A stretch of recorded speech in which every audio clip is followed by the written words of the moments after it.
हम लोग डिप्रेशन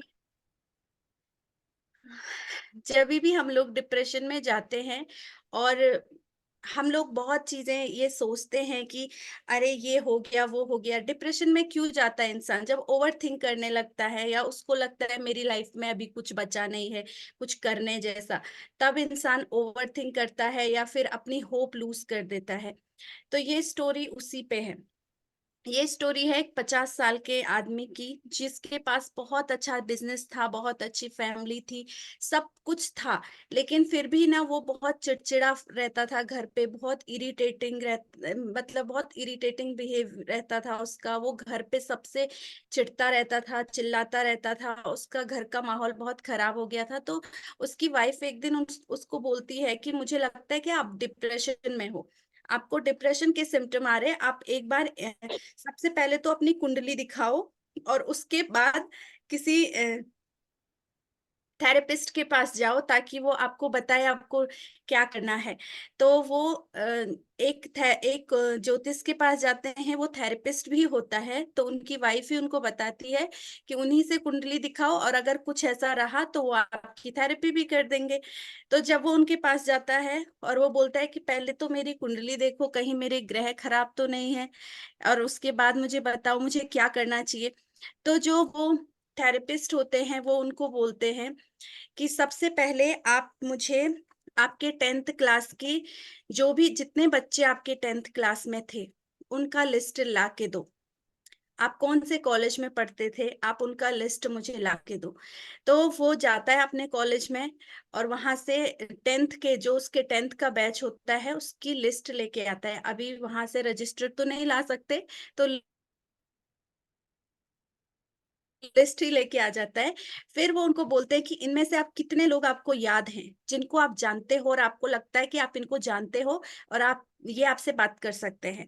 तो वो उनको शॉर्ट लिस्ट करते हैं और उसके बाद वो बोलते हैं कि आप इनसे जाके एक बार मिलिए और उसके बाद हम नेक्स्ट सेशन करेंगे। तो जब वो सब उनमें से मिलने जाता है तो उनमें से कई लोग ऐसे होते हैं जो तो जिंदा ही नहीं होते हैं, 50 साल तक मर चुके होते हैं। कई लोग ऐसे होते हैं जो जिनका डाइवोर्स हुआ होता है, उनकी लाइफ बहुत खराब होती है। कई लोग ऐसे होते हैं जो नशे में धुत रहते हैं, वो खुद बात करने के लायक नहीं होते हैं। कई लोग ऐसे होते हैं जिनके घर की सिचुएशन बहुत खराब है, कई लोग हॉस्पिटल में एडमिट हैं, किसी के खाने पीने का ठिकाना नहीं है। तो बहुत सारी कंडीशंस वो देखकर जब आते हैं और उनके पास सेशन के लिए जब सबसे मिलके आते हैं, तो वो एक लंबी सी सांस भरते हैं और चुपचाप बैठ जाते हैं। तो पंडित जी बोलते हैं कि अच्छा, अभी बताओ कैसा महसूस हो रहा है। तो वो बोलते हैं कि अभी मैं बहुत ग्रेटफुल महसूस कर रहा हूँ, मुझे ऐसा लग रहा है, जब मैंने सबका गम देखा तो ऐसा लगा मेरा गम तो सबके आगे कम है। तो उन्होंने यही उनको बताया कि आपके पास सब कुछ है जो एक आइडियल लाइफ में होना चाहिए, और उसके बाद भी आपको दुख है। आपको क्या नहीं, क्या चाहिए है और जिसके लिए आप दुखी हो। और बहुत सारे लोग हैं जिनके पास शायद ये सब कुछ भी नहीं है। तो हमको हमेशा जो चीजें हैं ना उसके लिए ग्रेटफुल होना चाहिए, क्योंकि शायद कई लोगों के पास वो भी नहीं है जो हमारे पास है। अगर हम इस कम्युनिटी में हैं अभी और यहाँ पे आके भी हम शिकायत कर रहे हैं कि हमारे साथ तो ये प्रॉब्लम है, हमारे साथ तो वो प्रॉब्लम है। आप सोचिए ना, कई लोग ऐसे भी हैं जिनके लाइफ में प्रॉब्लम तो बहुत है लेकिन वो यहाँ तक भी नहीं पहुंच पाए। हम एटलीस्ट यहाँ तक तो पहुंचे हैं। एटलीस्ट हमारे पास एक कम्युनिटी है, एक कोच है जो हमको सजेस्ट कर रहा है। कई लोगों की लाइफ में तो वो भी नहीं है, है ना। तो हमें हर चीज के लिए ग्रेटफुल होना चाहिए।